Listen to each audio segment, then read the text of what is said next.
inkrah itu Pak. Itulah tahu orang semua itu. Apa perbedaannya ya banding kasasi dengan PK? Saya Pak. Ya.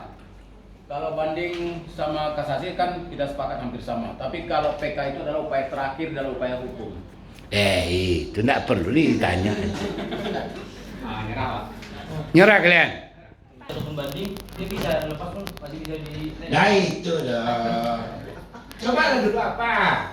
Saya ini baru PK-nya stadion besar itu baru saya PK, saya megang itu.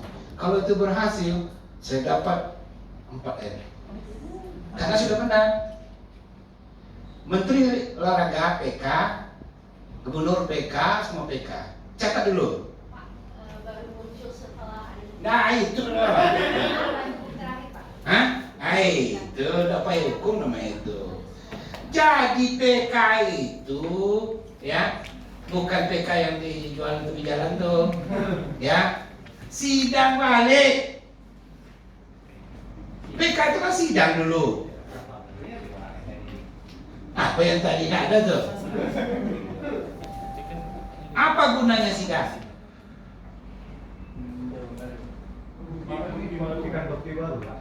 Iya, kan semua bukti baru. Sekarang digelar sidang itu untuk apa PK-nya? Putusan, Pak. Ya namanya pengadilan itu putuskan. Yang diputuskan apa? Bukalah maskernya tuh supaya nampak jelas. Mengenai putusan yang sudah diputuskan sebelumnya. Enggak, ini kan dapat hukum nih dengan waktu yang tertentu. Naik tapi di sidang. Sidang itu gunanya apa? Pembuktian. Namanya sidang untuk bukti. Apa? Coba yang caranya. Untuk apa sidang? Bedanya karena sidang. Gunanya di sidang untuk apa? Sidang semua mencari keadilan, justice and humanity. Itu pengadilan kemanusiaan dan keadilan. Terus. Jadi catat dulu supaya jangan kalian nanti sudah jadi pengacara.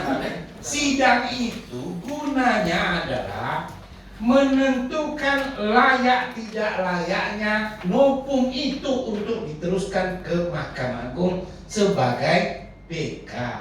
Itu jadi satu dia sidang ulang, yang kedua adalah untuk layak tidak layaknya menjadi nopung. Pidana juga begitu. Maka kalau pidana itu tetap dihadirkan ya terdakwanya. Karena sudah diputuskan bukan terdakwa lagi, tapi terpidananya. Saya menangani perkara internasional di Rohil masalah ikan. Pindahkan tahanan di sini tidak bisa berbahasa Indonesia, penangkapan ikan, kita bawa sana PK, sidang ulang.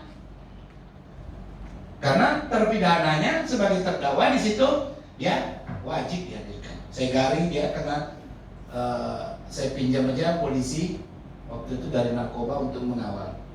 Nah, saya bawa staf saya satu, saya gali dua-duanya, kan ada 2 orang. Nah, itu ingat itu. Jadi perbedaan itu harus paham. Sekarang, karena ini belum muncul, sekarang kalian tergantung pada apa yang kalian kurang paham kira-kira kita dialogkan tentang masalah KUHP ini. KUHP ini semua perbuatan pidana dikendalikan sebagai SOP-nya mulai dari penyelidikan, penangkapan, penahanan, penyitaan, penggeledahan, mulai penyidikan, penahanan dan pelimpahan dan persidangan sampai eksekusi semua diatur. Maka kalau itu ada menyalahi, menyampingkan SOP tadi, itulah hak-hak sebagai terdakwa dia untuk melakukan upaya hukum lain adalah pra peradilan. Kemudian lagi mungkin sudah dipidana, sudah diputuskan perkara itu, maka kemudian hari ternyata dibuktikan bahwa pidananya bukan dia yang berbuat, maka haknya sebagai terpidana bisa menuntut perdata secara kepada negara. Diatur semua di dalam undang-undang. Tetapi ini jarang terjadi di dalam dunia hukum Indonesia. Anda bisa bayangkan berapa banyak kasus Tanjung Pinang, pelaku pembunuhan perampokan di tengah laut, karena dia disiksa mengaku dia sudah menjalani hukuman beberapa tahun.